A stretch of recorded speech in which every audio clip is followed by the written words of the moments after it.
dengan bangkitnya agama Budi ini, agama nalar ini, maka tingkat kewarasan dari masyarakat Jawa akan semakin tinggi dan mereka akan semakin sadar dengan jati dirinya sebagai orang Jawa.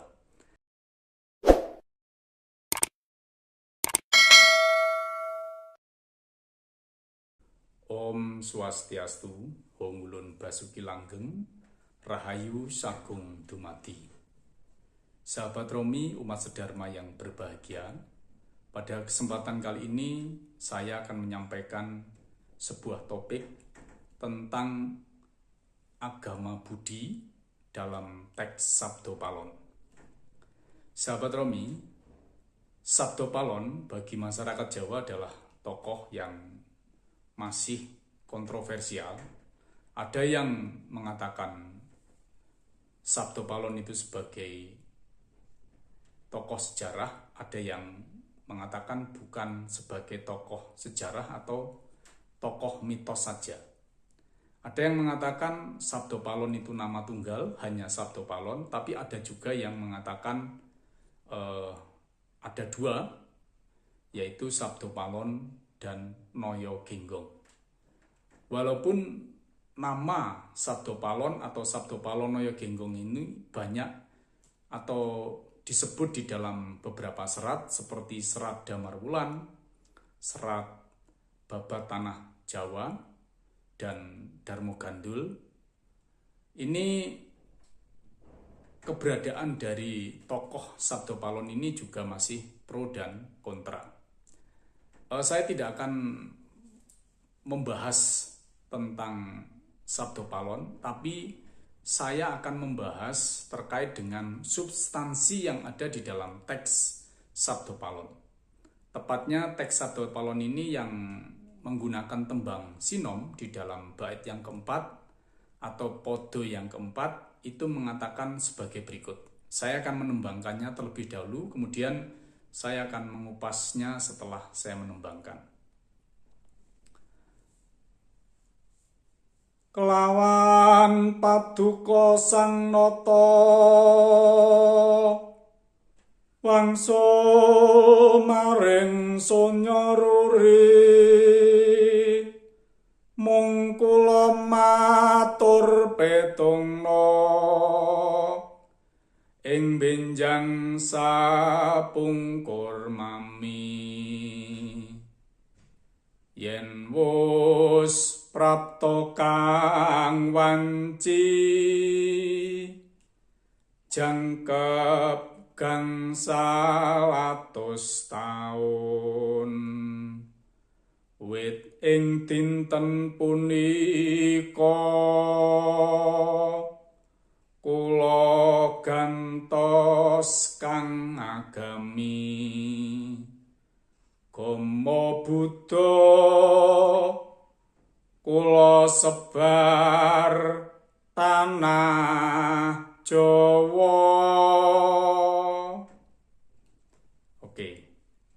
Jadi teks Sabdo Palon yang menggunakan tembang sinom ini memang menggunakan bahasa Jawa baru, yang mana sepertinya teks ini ditulis setelah serat-serat sebelumnya seperti serat Babat Tanah Jawa, kemudian serat Damar Wulan maupun serat Darmo Gandul. Nah, dalam teks tembang sinom dari teks Sabdo Palon yang pupuh yang keempat ini atau bait yang keempat ini merupakan kata-kata yang disampaikan oleh Sabdo Palon kepada Prabu Brawijaya. Nah, dalam teks tersebut Sabdo Palon menyampaikan kelawan paduka sang nata kepada paduka raja wangsul maring sonya ruri. Ini hamba akan kembali ke alam suwung, alam sonya ruri, alam kasunyatan. Mung kula matur petungna. Namun hamba ingin menyampaikan pesan agar paduka menghitung.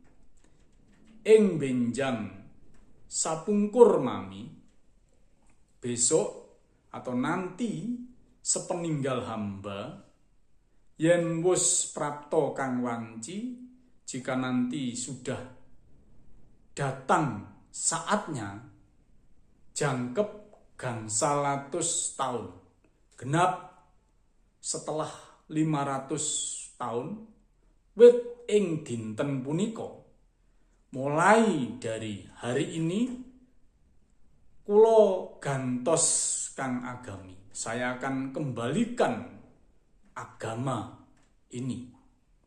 Gomo Buddha kulo sebar tanah Jawa.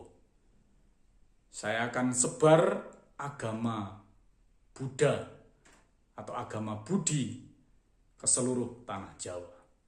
Nah, jadi ini adalah pesan Sabdo Palon kepada Prabu Brawijaya bahwa nanti setelah 500 tahun dia akan kembali ke tanah Jawa dan akan menyebarkan agama Buddha atau agama Budi.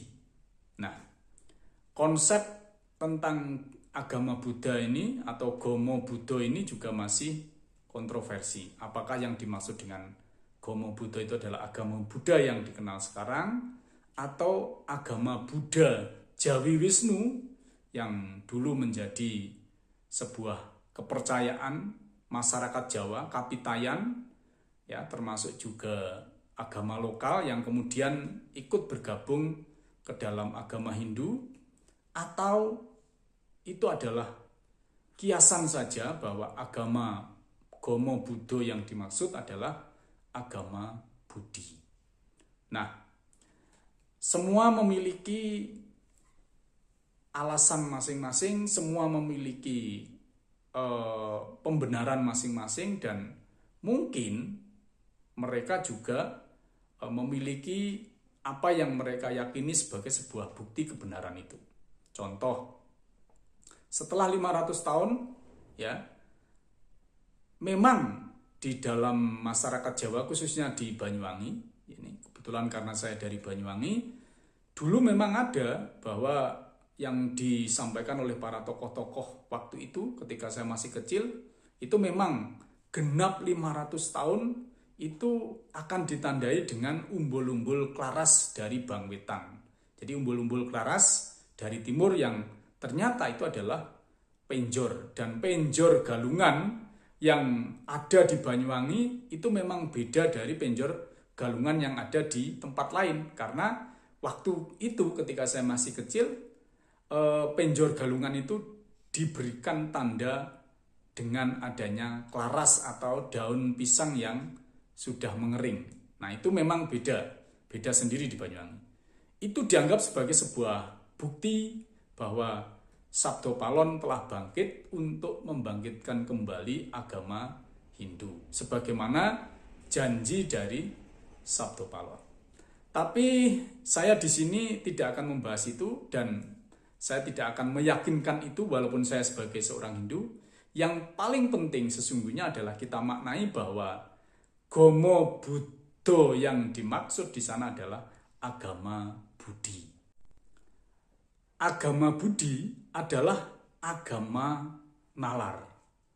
Dan saya kira cerita tentang umbul-umbul klaras yang ada di Banyuwangi yang digunakan oleh umat Hindu pada saat Galungan itu juga selaras dengan konsep di dalam agama Budi, di mana umbul-umbul klaras itu artinya apa? Melaraskan pikirannya. Jadi mereka menalar pikirannya. Artinya apa? Dengan kebangkitan agama Budi itu juga bangkitlah nalar dari masyarakat Jawa. Mereka yang selama ini dibodohi oleh dongeng-dongeng yang merendahkan leluhur mereka, akhirnya sekarang mulai sadar bahwa mereka selama ini telah dibohongi oleh orang-orang asing yang ingin mengganti budaya Jawa, yang ingin mengganti sejarah di Jawa, yang ingin merendahkan leluhur masyarakat Jawa. Artinya apa? Kebangkitan dari agama Budi itu adalah suatu keniscayaan yang memang saat ini terjadi di dalam masyarakat Jawa.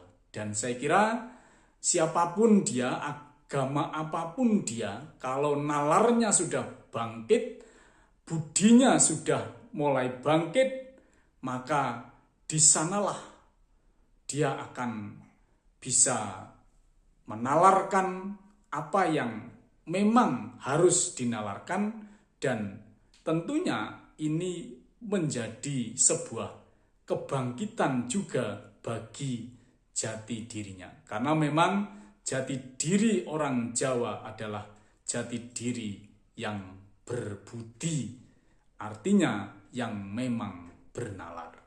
Semoga dengan bangkitnya agama Budi ini, agama nalar ini, maka tingkat kewarasan dari masyarakat Jawa akan semakin tinggi dan mereka akan semakin sadar dengan jati dirinya sebagai orang Jawa. Demikian yang dapat saya sampaikan, semoga bermanfaat untuk kita semua. Mohon maaf atas segala kekurangan. Om Santi Santi Santi Om. Hongulun Basuki Langgeng Rahayu Sagung Dumati.